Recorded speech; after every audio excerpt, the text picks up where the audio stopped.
मृत्यु शरीर से आत्मा का अलग होना है। मनुष्य के सारे दुख शरीर से आते हैं। ऋषि को मृत्यु का कोई भय नहीं है, क्योंकि वह स्वयं को सर्वव्यापी अमर आत्मा के साथ पहचानता है। मृत्यु की घटना मानव मन को गहराई से सोचने के लिए विवश करती है।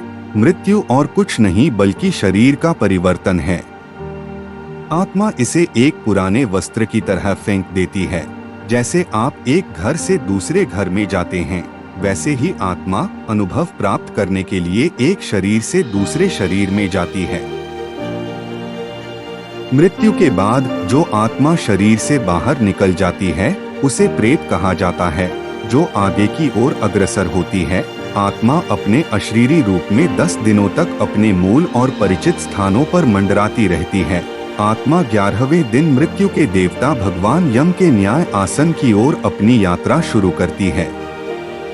मृत्यु के समय से भगवान यम के स्थान तक पहुंचने में पूरे 1 वर्ष का समय लगता है। मार्ग बाधाओं, संकटों और कठिनाइयों से भरा है। जिस मनुष्य ने अधिक दुष्ट कर्म किए हैं वह अधिक भोगता है। आत्मा रास्ते में भीषण गर्मी से झुलस जाती है।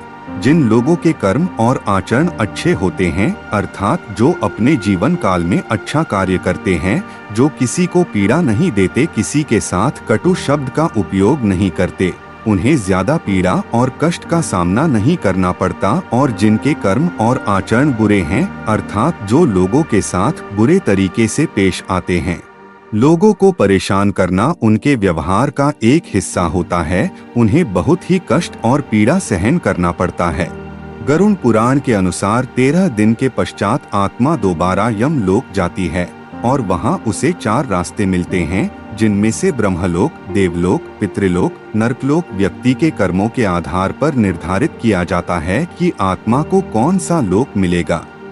गरुड़ पुराण के अनुसार ब्रह्मलोक उसे मिलता है जिसने कठोर तपस्या और त्याग से मोक्ष को प्राप्त किया हो। वही दूसरी तरफ देवलोक उन्हें मिलता है जो अच्छे आचरण और नेक कर्म करते हैं।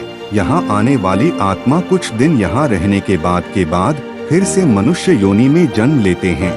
वही पितृलोक में पवित्र और पुण्य आत्माओं को स्थान मिलता है, जबकि नरकलोक में उन आत्माओं को स्थान मिलता है जिन्होंने अपने पूरे जीवन काल में पाप, छल, कपट, धोखा अर्थात बुरे से बुरे कर्म किए हो। इन्हें यहाँ कुछ वक्त रहने के बाद उनके कर्मों के हिसाब से अलग अलग योनि में जन्म मिलता है।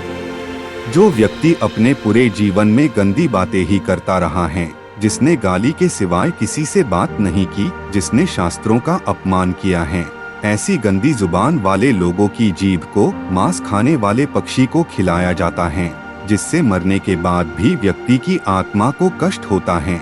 दूसरों को परेशान करने वालों को यमराज के द्वारा नर्क में गर्म तवे पर डालकर सेका जाता है। ऐसे लोगों के पूरे शरीर को जलाया जाता है। गाय, देवता और ब्राह्मणों को कभी भी झूठे हाथ नहीं लगाने चाहिए। यह भी बहुत बड़ा पाप माना जाता है। जो लोग ऐसा करते हैं, ऐसे लोगों पर यमराज बहुत क्रोधित होते हैं। ऐसे लोगों को यमराज के द्वारा गर्म खंभों पर लटकाया जाता है। इससे व्यक्ति को पता चलता है कि झूठे हाथ स्पर्श करना गर्म खंभे को स्पर्श करने के बराबर है। इस सजा में मरने के बाद भी आत्मा को काफी कष्ट होता है। गीता में श्री कृष्ण ने आत्मा को अमर और अविनाशी बताया है, जिसे ना शस्त्र कट सकता है, पानी इसे गला नहीं सकता, अग्नि इसे जला नहीं सकती, वायु इसे सोख नहीं सकती। यह तो ऐसा जीव है जो व्यक्ति के कर्मफल के अनुसार एक शरीर से दूसरे शरीर में भटकता रहता है।